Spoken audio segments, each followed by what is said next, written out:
किसी समाज की उन्नति का मापन उस समाज की स्त्रियों की स्थिति, यथास्थिति, उनकी उन्नति, उनकी प्रगतिशीलता को देखते हुए किया जा सकता है कि वो समाज में स्त्रियाँ कितनी प्रगतिशील हैं। नमस्कार, मैं प्रगति गुप्ता और आपका स्वागत है हमारे चैनल जन स्वराज में। हमारे साथ इस वक़्त मौजूद हैं स्त्रियों और नारियों के लिए प्रेरणा स्रोत डॉक्टर चाँदनी तिवारी। सबसे पहले स्वागत है मैम आपका हमारे चैनल जन स्वराज में। सबसे पहले आप अपना थोड़ा-सा संक्षिप्त परिचय देते हुए हमारे दर्शकों को बताएँ कि आपकी अब तक की जर्नी कैसी रही है? मैंने यहाँ गाँव इसी गाँव में जन्म लिया है, ठाड़ा गाँव में। और मेरे हिसाब से सबसे पहले तो मैं ये कहूँगी कि मुझसे पहले मेरे पापा भी यहीं पे पढ़ा करते थे और उन्होंने बहुत अ, आगे खुद से मेहनत कर के गए हैं, जिस वजह से मुझे भी वो अपॉर्चुनिटी मिली कि मैं अच्छे स्कूल में जा सकूँ। और मैंने यहाँ यहीं के स्कूल से शुरुआत की थी, सेंट पुष्पा कॉन्वेंट स्कूल से। मुझे सन तो नहीं याद है कब से, लेकिन यहीं पे मैंने शुरू की कुछ पढ़ाइयाँ की थी। उसके बाद हम लोग चले गए थे मध्य प्रदेश। वहाँ से मैंने अ, कुछ क्लासेस की और उसके बाद वापस मैं यहीं गोरखपुर में आई थी, नवल्स अकेडमी। मैंने सिक्स सेवन्थ एट्थ और नाइन्थ की पढ़ाई की थी। फिर मैं गई थी राजस्थान में। मैंने टेंथ बोर्ड वहाँ पे ही दिया था, राजस्थान सीबीएसई बोर्ड से। और सारी पढ़ाई मेरी हमेशा से इंग्लिश मीडियम स्कूल में ही रही है। और टेंथ इलेवन ट्वेल्थ मैंने राजस्थान से किया और टेंथ में मेरे 90.5% आए थे। और बहुत ज़्यादा मेहनत मैंने शुरू से ही किया हुआ है। और उसके बाद ट्वेल्थ के बाद मैंने बीटेक किया था एमिटी यूनिवर्सिटी से, दिल्ली जयपुर से। एंड उसके बाद मैंने आईबीएम ज्वाइन किया था, 1 साल आईबीएम किया। मैं आईबीएम में जॉब किया as an IT consultant. And then उसके बाद मैंने एमटेक किया था 2 साल चेन्नई में अन्ना यूनिवर्सिटी से। उसके बाद फिर मैंने गेट का एग्ज़ाम क्वालिफाई किया खुद से पढ़ाई करके, कोई कोचिंग नहीं लिया था मैंने। एमटेक का भी करती थी साथ साथ, मैंने गेट का खुद ही रोज़ रात में लाइक लिख लिख के प्रॉपर पढ़ाई कर करके मैंने गेट क्वालिफाई किया 2018 में। और फिर 2019 में भी मैंने गेट क्वालिफाई किया था। उसके बाद मेरी पीएचडी में एडमिशन हुई थी। फिर पहले आईआईटी जोधपुर में मेरी एडमिशन हुई थी, फिर उसी दरमियान आईआईटी बॉम्बे और मोनाश यूनिवर्सिटी ऑस्ट्रेलिया वालों ने भी मुझे इनवाइट किया था। तो उसके बाद मैं मोनाश यूनिवर्सिटी चली गई थी और वहीं से मैंने अपना पीएचडी ख़त्म किया। और अभी फ़िलहाल ऑस्ट्रेलिया में ही रह रही हूँ। ऑलमोस्ट आई थिंक 5वां साल ख़त्म होने को आया है और वहीं पे मैं मेरा जॉब भी लग गया है अभी तो। कितने सालों से आप मतलब अभी कार्यरत हैं अपने जॉब में? अभी फ़िलहाल मुझे 8-9 महीने ही हुए होंगे। अभी मेरा पीएचडी ख़त्म हुआ है, लाइक पिछले साल जुलाई अगस्त के आसपास ख़त्म हुआ है। मैम आम तौर पे देखें हम आप जिस क्षेत्र से आती हैं, वहाँ पे तमाम हम लोग की जो शिक्षा है, महिलाओं के ऊपर जो शिक्षा का है, वो बंधनों में देखा गया है। बहुत रुकावटें हैं कि नहीं पढ़ सकती है, लड़कियाँ हैं लड़की है, कम कम उम्र में शादी कर दो, तमाम चीज़ें। इन सबको आपने भी फेस करते हुए अभी इतना बड़ा मुकाम आप हासिल कर रही हैं कि आप यहाँ पे हैं। इसका श्रेय किसको देती हैं और आम तौर पे महिलाओं को और क्या करना चाहिए अपने शिक्षा के प्रति? मेरे हिसाब से मैं तो ये कहूँगी, सबसे पहले मेरे जेनेटिक्स में ही था ये। मेरे पापा बहुत मेहनत करते थे, मेरे हिसाब से बचपन से मैंने यही देखा हुआ है और वही मेरे अंदर भी था। तो मैंने पढ़ाई में मैं शुरू से ही बहुत ज़्यादा अच्छी, बहुत तेज़ थी। तो मेरे हिसाब से पापा को भी यही दिखा होगा कि जो बच्चा इतना टैलेंटेड है उसको इस तरह से घर पे तो बिठा के नहीं रखना चाहिए। तो उन्होंने बहुत मेहनत की कि मुझे अच्छे कॉलेजेस में एडमिशन मिले या अच्छे स्कूल में। उन्होंने कभी किसी चीज़ की कमी नहीं रखी, किसी इन सब लाइक कि अच्छे से लाइट रहे घर में, क्योंकि यहाँ पे लाइट की भी प्रॉब्लम बहुत रहती थी। तो अच्छे से सारी सुविधा मिले ताकि मैं पढ़ाई कर सकूँ। तो मैं सबसे पहले तो यही कहूँगी कि पापा ने जो एक शुरू में आपको एक वो देते हैं ना, कि एक किक स्टार्ट देते हैं, तो वो पापा ने ही दिया। उसके बाद मेरे हिसाब से भगवान का भी हाथ मेरे ऊपर रहा है कि मुझे पढ़ाई में बहुत मन लगता था बचपन से ही। बहुत मुझे स्कूल जाना पता नहीं क्यों बहुत पसंद था। एंड और दूसरा ये भी था कि मैं जब फोर्थ क्लास में थी एमपी में, मैं फ़ेल हो गई थी। और वो फेलियर ना, पता नहीं मुझे रिपीट करना पड़ा था उस टाइम, मतलब क्लास रिपीट ही करना पड़ता है आपको। तो मेरे हिसाब से उसके बाद से मेरे को ऐसा लगा कि शायद मतलब पढ़ाई कैसे करनी है, किस तरह से आपको दोबारा आगे बढ़ना है नीचे गिर के।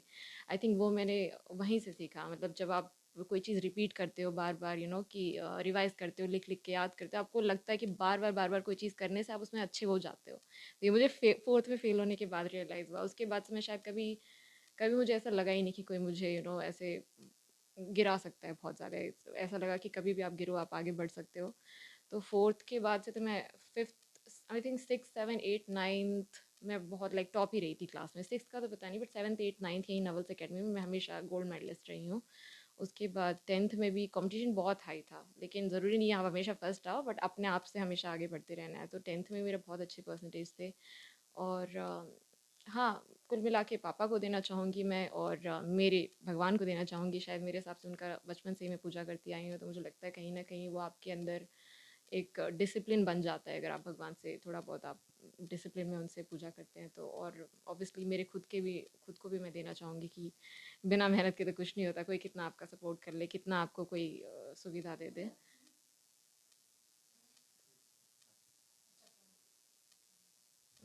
मैम, ये जो अभी मैंने पूछा कि महिलाओं का ये जो परिदृश्य है शिक्षा में, जो रुझान देख रही हैं आप, अभी तो बहुत अच्छा है कि सरकार भी थोड़ा मदद कर रही है और महिलाएं भी बहुत जागृत हो रही हैं पढ़ने के प्रति। आपका क्या विचार है कि महिलाएं किस तरह और आगे बढ़ सकती हैं, किस तरह पढ़ सकती हैं? मेरे हिसाब से सबसे पहले तो एक बेसिक एजुकेशन फैमिली का पूरा देना ही चाहिए, या कभी ये नहीं सोचना चाहिए कि लड़की हुई है इसको शादी कराना ही है, क्या करें। मुझे लगता है कि एक बेसिक एजुकेशन, और कुछ नहीं तो आपकी फाइनेंशियल जितनी कैपेबिलिटी है, आप एटलीस्ट उसे 8th क्लास तक, तो मैं इसलिए 8th क्लास कह रही हूँ बिकॉज कभी कभी कुछ लोग नहीं होते इतने, फाइनेंसेस उनकी स्ट्रांग नहीं होती हैं। कम से कम आप 8th तक पढ़ाओ उनको, फिर धीरे धीरे उस बच्चे को भी पता चलेगा कि उसे क्या करना है। मतलब मैं तो यही कहूँगी 12th तक 100% पढ़ाओ। बट मैं जिस तरह से जिन लोगों को देखती हूँ, कभी कभी आप इतने ज़्यादा स्ट्रेस में आ जाते हो कि पैसे कहाँ खर्च करें, घर के खर्चे पानी में करें या बच्चे की एजुकेशन में करें। पर अगर आप कर सकते हो, कहीं से लोन लेके कुछ भी कर सकते हो, तो एजुकेशन तो उनको दिलाओ एटलीस्ट 8th क्लास तक। उसके बाद धीरे धीरे पता चलने लगता है कि है ना, कि हाँ ये पढ़ने में अब आगे जाएगी, इसका भी मन लग रहा है। और अगर आपके पास इनफ फाइनेंसेस अगर आप कर सकते हो, किसी तरह से लोन ले सकते हो, तो 100% उनको 12th क्लास तक पढ़ाओ, और उसके बाद देखो उनका कहाँ रुचि है। कुछ लोग को आजकल तो बहुत सारे ऑप्शन हो गए हैं, ज़रूरी नहीं आपको साइंस ही करनी है, ज़रूरी नहीं आपको साइंटिस्ट ही बनना है, डॉक्टर ही बनना है, इंजीनियरिंग बनना है। कुछ भी, कुछ लोग डांस में अच्छे होते हैं, कुछ लोग सिंगिंग में अच्छे होते हैं, कुछ लोग कुकिंग में भी अच्छे होते हैं। तो कुकिंग है, या जैसे पत्रकारिता हो गया, तो मेरे हिसाब से एक किक स्टार्ट फैमिली ही दे पाएगी, क्योंकि बच्चे उसके पास तो पैसे हैं नहीं, तो वो शुरू वहीं से होगा। और उसके बाद अगर उसके अंदर रुचि है तो उसको दबाइए मत, उसको बोलिए कि आप मेहनत करो खुद से। बार बार तो पैसे देके आपको नहीं आगे बढ़ाएगा, आपको एक हद तक पैसे देके आपको आगे बढ़ा सकते हैं, उसके बाद खुद से मेहनत करना है। एंड मेरे हिसाब से गवर्नमेंट ने बहुत सारे स्कीमें निकाली हुई हैं स्कॉलरशिप्स के लिए। तो अगर आप मेहनत करोगे, कोई एग्ज़ाम आईआईटी होता है या फिर AIEEE, जो अलग अलग एग्ज़ाम होते हैं, अगर आप क्लियर करते हो तो गवर्नमेंट आपको खुद सपोर्ट करेगी। तो एक तरफ होता है कि फैमिली को सपोर्ट देना ज़रूरी है, दूसरी तरफ होता है आप खुद मेहनत नहीं करोगे तो आप ये नहीं कर सकते कि आप पैसे ले लेके जाते रहो कि हमें ये कोर्स करना है, वो कोर्स करना है। पहले आपके अंदर वो होनी चाहिए कि आप करोगे, आप उसका आउटकम निकालोगे। और जब ये एक दोनों चीज़ें मिल जाती हैं एक बार, और एक बार जब आपको पढ़ाई में आप अच्छे हो जाते हैं, गवर्नमेंट की तरफ से बहुत सारे स्कॉलरशिप है जिनमें आपको वो सपोर्ट कर सकते हैं। उसके बाद शायद आपको घर से पैसे मांगने की ज़रूरत भी नहीं पड़ेगी। मेरे हिसाब से बीटेक के टाइम पे ही मेरे से मतलब पापा ने फाइनेंशियली हेल्प किया था। फिर एमटेक से मेरा स्कॉलरशिप ही चल रहा है। एमटेक के शुरू में मैंने कुछ पैसे मांगे होंगे फ़ीस के लिए, क्योंकि ज़रूरत था मुझे वो। उसके बाद से मेरे हिसाब से मैं खुद ही सेविंग करती रही, खुद ही चीज़ों को अपना संभालती रही, खुद ही वहाँ जो स्कॉलरशिप मिलता था, इनफैक्ट अभी ऑस्ट्रेलिया में भी गई थी तो पूरा उन्होंने सारा स्कॉलरशिप दिया। वरना तो काफ़ी लोग के लिए पॉसिबल नहीं कि आप पैसे लगाते रहो, पढ़ते रहो, कोई सेंस नहीं बैठेगा। एक टाइम आना चाहिए जब उसका आउटकम भी आना चाहिए। तो मेरे हिसाब से ये जर्नी फैमिली और पैसे और आपके खुद के दृढ़ निश्चय। आपका किधर रुझान था? पढ़ाई के अलावा बचपन से कोशिश तो की है गाने की भी, बट मैं गाने में अच्छी नहीं हूँ। और वैसे मुझे ट्रैवलिंग का बहुत शौक है, बहुत। लेकिन ये पहले इतना नहीं होता था, आपको पता ही है कि इस गांव में इतना आप लोग को अलाउ नहीं करते। बट आप जब बाहर पढ़ने लगते हैं आपको खुद समझ आ जाती है कि क्या गलत है क्या सही है। तो उस टाइम मुझे रियलाइज़ हुआ कि मुझे ट्रैवलिंग का बहुत शौक है। सोलो ट्रैवलिंग ज़्यादा मुझे अच्छा लगता है, कि अकेले जाओ, एकदम पीसफुली जगह जाओ, थोड़ा घूम के आ जाओ। उसके अलावा मुझे कुछ खास ऐसे शौक नहीं है, बट मुझे एक्सप्लोर करना चीज़ें, नई चीज़ें, या नया कैफ़े हो गया, या फिर कोई नई जगह हो गई, या शॉपिंग करना कभी कभी अच्छा लगता है। बाकी बस इतना बहुत ज़्यादा कोई बहुत बड़ा हॉबीज। हाँ, मुझे रीडिंग का भी बहुत शौक है, रीडिंग बहुत मैं रीडिंग करती हूँ। आई थिंक अब जाके धीरे धीरे और ज़्यादा आ गया है, शुरू में इतना नहीं था। मूवीज़ का भी शौक है मुझे, थोड़ी इंस्पिरेशनल मूवीज़ वगैरह का भी शौक है। और बस फ़िलहाल तो यही है। अच्छा, आप तमाम तरह से आप पढ़ते-पढ़ते नहीं होता है कभी-कभी ऐसा लगता है कि डिप्रेस हो गए, या फिर हुँ, एक ही चीज़ करते-करते इंसान बोर हो जाता है, हाँ, कभी-कभी हाँ। ऐसा लगता हुँ, है।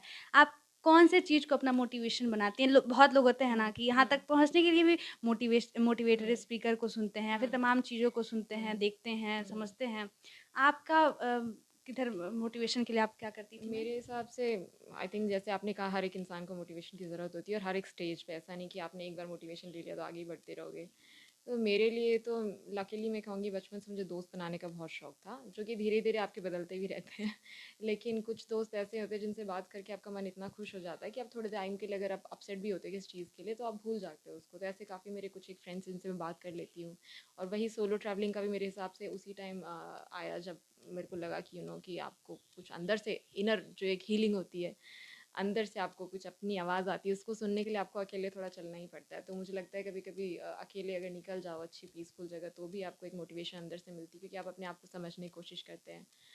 और इसके अलावा कभी कोई मैं इंस्पिरेशनल मूवी देख लेती हूँ, और जैसे आपने बोला कोई मोटिवेशनल स्पीकर्स हैं, बहुत सारे ऐसे लोग हैं जिनको मैं सुनती हूँ तो आपको एक अलग नज़रिया पता चलता है चीज़ों का। जैसे मैं किसको सुनती हूँ, संदीप माहेश्वरी करके एक हैं, कभी-कभी एक सद्गुरु को भी, मतलब डिपेंड करता है। कभी वही लोग कुछ ऐसा बोलते हैं जो समझ नहीं आता है, कभी-कभी वही लोग इतना अच्छा बोल जाते हैं कि लगता है कि अरे वाह! तो बदलते रहते हैं। बट गोपाल गौर गोपाल दास करके भी एक हैं कोई, उनकी भी बातें सुनती हूँ। तो इन लोगों की बातें सुनना या कुछ यूट्यूब पे मोटिवेशनल वीडियो देखना, ये सब देख-देख के, सोच-सोच के थोड़ा-सा अंदर से मिलता है कि चलो ज़िंदगी इतनी ख़राब भी नहीं है, बस अपना नज़रिया चेंज करना है। अच्छा, अपने क्षेत्र में ये जो है बहुत सारे आईआईटी के कॉलेजेस हैं, बहुत अच्छे-अच्छे हुँ, ऐसा नहीं है कि अपने क्षेत्र में या फिर गोरखपुर हुआ, कहीं हुँ, भी आप हुँ, देख सकते हैं लखनऊ में भी, बहुत ऐसी जगह हैं जहाँ पे आईआईटी के बहुत अच्छे-अच्छे हुँ। प्लेटफ़ॉर्म हैं, आप वहाँ पे जाके कर सकती हैं। लेकिन आपने बाहर वाले क्षेत्र को अपने राज्य से बाहर निकलने के लिए क्यों सोचा? मैंने सच बताऊँ तो मैंने बाहर जाने का कभी नहीं सोचा था। मुझे मेरे दिमाग में यही था कि पैसे बहुत लगने हैं, तो मैंने कभी सोचा ही नहीं था बाहर जाने का। तभी मेरे को लगता है कभी-कभी भगवान ने खुद ही डायरेक्शन दिया है।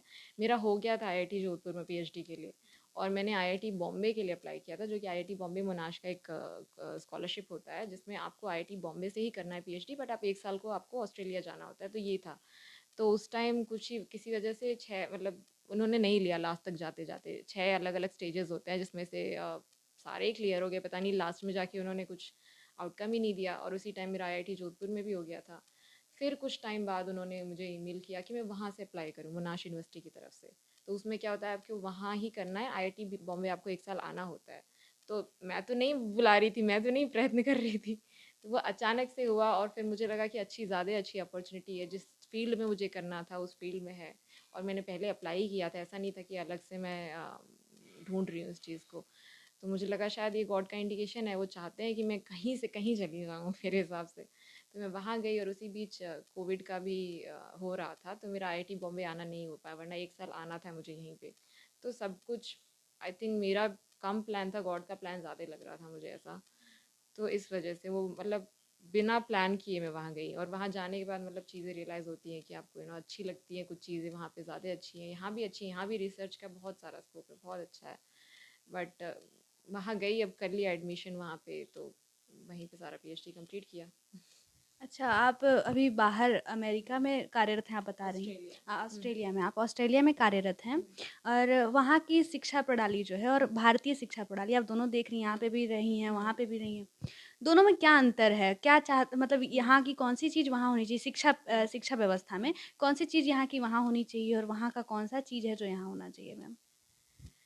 ये थोड़ा मुश्किल होगा मुझे बताना, बिकॉज़ मैंने इतना ज़्यादा गौर से चीज़ें को वहाँ फ़ोकस नहीं किया। बट अगर रिसर्च के मामले में कहूँ तो कभी-कभी क्या होता है, वहाँ पे पॉपुलेशन भी कम है ऐसे देखा जाए तो। तो जैसे एक कोई मशीन है, बहुत बड़ी मशीन है जिस पे कई सारे रिसर्चर्स काम करते हैं। तो कंपेयर टू ऑस्ट्रेलिया वहाँ कम लोग होंगे जो उस मशीन को यूज़ करेंगे, बट यहाँ इंडिया में उसी मशीन को यूज़ करने के लिए बहुत लोग होंगे। तो कभी-कभी वेटिंग पीरियड ज़्यादा हो जाता है, अगर आपको कोई रिसर्च करना है तो उस मशीन को यूज़ करने के लिए आपको पहले से सोचना पड़ता है कोई और यूज़ कर रहा है, नहीं कर रहा है। तो कभी-कभी कुछ रिजल्ट्स में डिले हो जाता है, या कभी आपका वर्क डिले हो जाता है, तो वहाँ पे देखा जाए तो मैक्सिमम चीज़ें काफ़ी अच्छे से, लाइक अगर कोई मशीन है तो इतने लोग यूज़ करेंगे, एक और मशीन होगा, इतने कुछ मतलब पॉपुलेशन की वजह से भी वो चीज़ें जल्दी अवेलेबल है वहाँ पे कंपेयर टू यहाँ। बट वैसे देखा जाए तो मुझे लगता है more than any country, more than any any place, इंसान के ऊपर डिपेंड करता है। अगर आपके अंदर वो डेडिकेशन है तो आप वहाँ भी अच्छे से रिसर्च कर सकते हो, यहाँ भी अच्छे से रिसर्च कर सकते हो। तो बाकी अगर इतना डिटेल में तो मैं नहीं समझ पाऊँगी अभी, क्योंकि मैंने उतना डिटेल से कभी देखा नहीं कि कितना डिफरेंस है। बस यही मुझे डिफरेंस आया कि वहाँ मशीन आपको रिसर्च की अगर मैं बात करूँ तो मशीनें जल्दी मिल जाती हैं, यहाँ पे मशीनें जल्दी कभी-कभी नहीं मिलती हैं। बट सिंस मैंने यहाँ पीएचडी इतना किया नहीं है तो इसलिए वो कंपैरिज़न मेरे लिए थोड़ा मुश्किल हो जाएगा। और दूसरा ये भी है कि वहाँ आजकल मुझे नहीं पता क्या यूनिवर्सिटीज़ कैसा चल रहा है, लेकिन देखा जाए तो वहाँ थोड़ा स्ट्रिक्ट कम है। अब दोनों का प्रोज एंड कॉन्स है, यहाँ पे स्ट्रिक्ट अगर कभी कभी कम हो जाए तो हो सकता है बच्चे नहीं पढ़े, उनको मज़े ही नहीं आए पढ़ने में, उनको लगेगा कि चलो दूसरा काम भी कर सकते हैं। लेकिन वहाँ पे क्या है कि आपको पढ़ाई करनी है, करो, नहीं मतलब करनी है, थोड़ा आप ईज़ हो जाते हैं, मतलब इतना ज़्यादा वो प्रेशर नहीं होता जितना यहाँ पे है ना कि ये एग्ज़ाम क्लियर नहीं किया तो फिर क्या होगा आपका। वहाँ पे इतना कुछ नहीं है, आपकी बस आप पढ़ाई जो कर रहे हैं, आपके सीजीपीए जो परसेंटेज आ रहे हैं अच्छा आए, और आप बाकी जो स्किल्स होते हैं जैसे हॉबीज़ होते हैं उनमें काम करिए, कोई वॉलंटियर एक्टिविटी करिए, तो वो सब वहाँ पे ज़्यादा देखा जाता है। लेकिन यहाँ पे थोड़ा कंपटीशन ज़्यादा है, ये मैं कहूँगी। बाकी तो मेरे हिसाब से हर चीज़ का, हर सिक्के के दो पहलू होते हैं, यहाँ पे कुछ चीज़ें मिल जाती हैं, वहाँ कुछ नहीं मिलती है, वैसे ही वाइस वर्सा। मैंने आपको पढ़ा है तो मुझे आप किताबी कीड़ा होने के साथ-साथ ये भाषाओं को भी जानने का शौक रहा है। हमको लगता है कि हिंदी, इंग्लिश तो ख़ैर समझ में आ रहा है कि यहाँ का लैंग्वेज है लोकल, आप हिंदी, इंग्लिश, भोजपुरी भी इवन जानती होंगी। लेकिन ये जो जर्मनी वाली है, जर्मनी कहाँ से सीखा आपने? हाँ, शायद अमेठी में जब बीटेक कर रही थी वहाँ। कैसे शौक चढ़ा कि आपको दूसरी भाषा भी सीखनी चाहिए? नहीं, वहाँ तो कंपल्सरी कोर्स था। मेरे हिसाब से हर यूनिवर्सिटी का अपना-अपना होता है। तो एमईटी की अच्छी बात है कि उन्होंने कंपल्सरी कोर्सेज़ लगा रखी थी कि आपको एक लैंग्वेज एक्स्ट्रा सीखना है, क्योंकि वहाँ पे काफ़ी अलग-अलग जगह से लोग आते हैं, काफ़ी रिच लोग भी आते हैं, काफ़ी पुअर फैमिली से भी लोग आते हैं। तो उनका ये मानना है कि कहीं न कहीं आप इधर से पढ़ के कहीं भी चले जाओ, चाहे जर्मनी जाना है, स्पेनिश जाना है, आपके अंदर एक वो छोटा-सा मोटिवेशन हो। तो उन्होंने एक कंपल्सरी कोर्सेज़ लगा रखी थी कि 4 लैंग्वेज थे, अभी पता नहीं कितने हैं, तो उन 4 लैंग्वेजेज़ में से आपको कम से कम 1 लेना ही है, लाइक पूरे 8 सेमेस्टर। आपने जर्मनी क्यों मेरा ये था क्योंकि उस टाइम मैं सोचती थी, उस टाइम मेरा जाने का था नहीं, बट मैं सोचती थी स्कॉलरशिप, अगेन एक जर्मनी में दाद स्कॉलरशिप होती है, जो कि वही आपको पैसे खर्च नहीं करने हैं, आपको बस मेहनत करना है और वहाँ अप्लाई करना है। और मुझे नहीं पता क्या-क्या अप्लाई करते हैं, क्या-क्या देखते हैं वो लोग, क्योंकि मैंने अप्लाई नहीं किया था उस टाइम पे। तो दाद स्कॉलरशिप में है कि आपको वहाँ पीएचडी करने का मौका मिल जाएगा, या मास्टर्स भी करने के लिए कुछ-कुछ लोग जाते हैं। तो अगर आपको जर्मन लैंग्वेज आती है थोड़ी, तो आपके लिए थोड़ा-सा प्लस पॉइंट हो जाएगा। तो इसलिए मैंने कहा कि चलो जर्मन लेते हैं और फिर देखते हैं आगे क्या होगा। तो 4 साल, मैं ये नहीं कहूँगी मैं बहुत अच्छी हूँ जर्मन में, बट हाँ, थोड़ा बहुत बेसिक उन्होंने सिखाया था कि अगर मैं और सीखना चाहूँ तो मैं सीख सकती हूँ। तो ये था मेरा मोटो कि हाँ, जर्मन लेना है।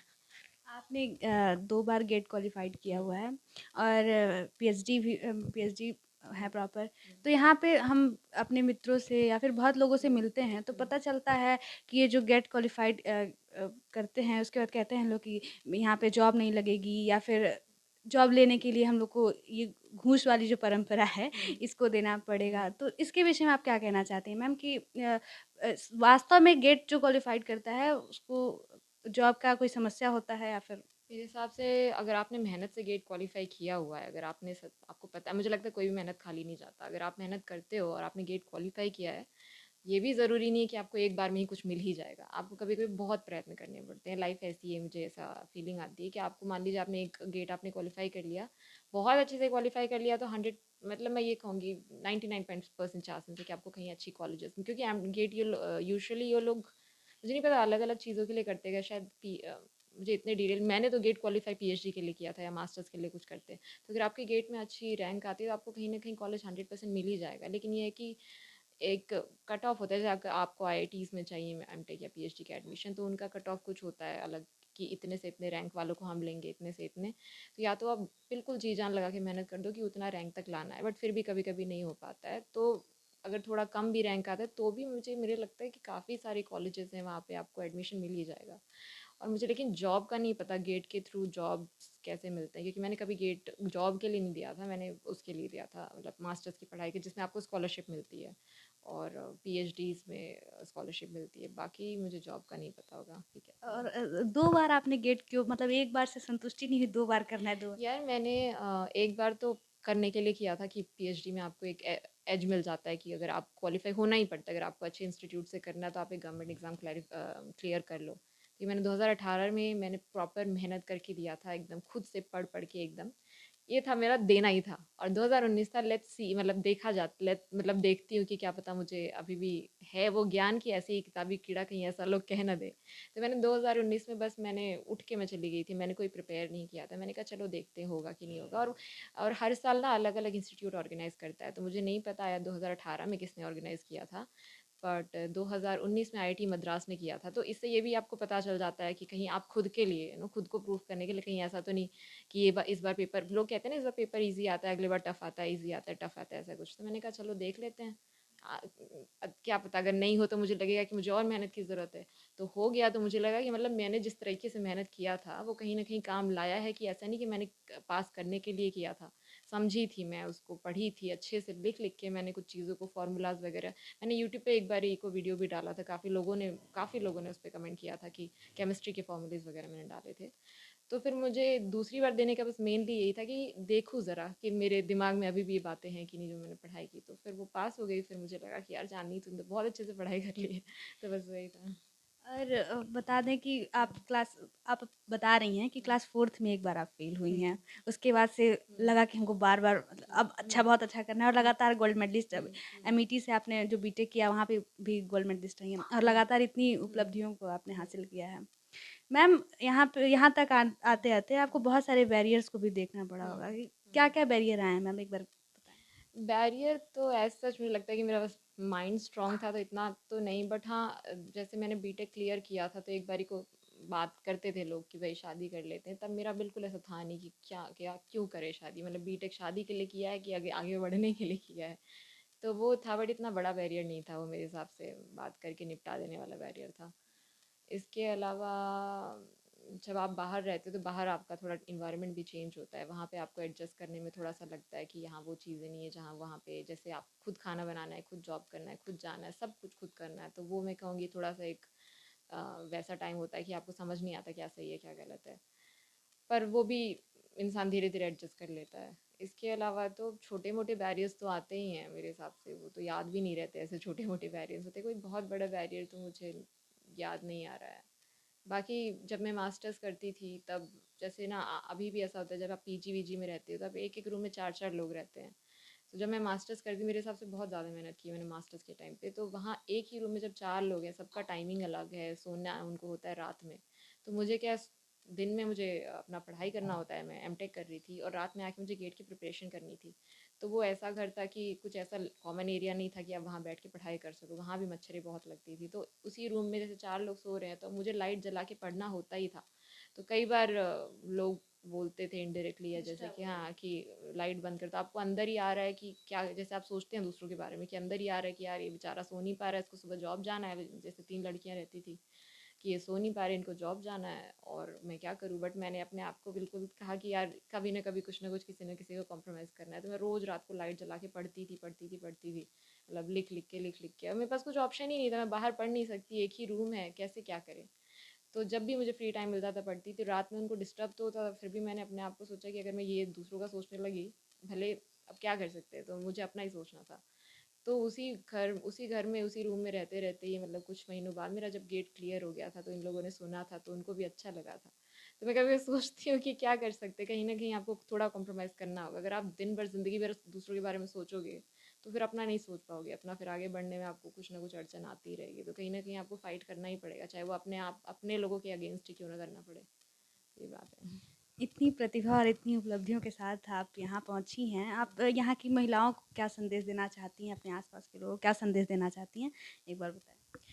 मुझे ऐसा लगता है कि अ, मतलब क्योंकि ये ज़माना बहुत बदल गया है पहले से, जब एक टाइम था कि लड़कियों का सिर्फ एक एग्जिस्टेंस की, उनका शादी होना चाहिए, उनके बच्चे होना चाहिए, उनका घर का काम होना चाहिए, वो भी कहीं न कहीं अभी है। मैं ये नहीं कह रही कि एकदम ही मत करो शादी, मतलब करो, बट एक बैलेंस तरीके से, ये मत सोचो कि तुम्हारा ज़िंदगी में बस यही काम है कि तुम पैदा हो, तुम बड़ी हो, घर का काम सीखो, शादी करो और घर चली जाओ किसी और के।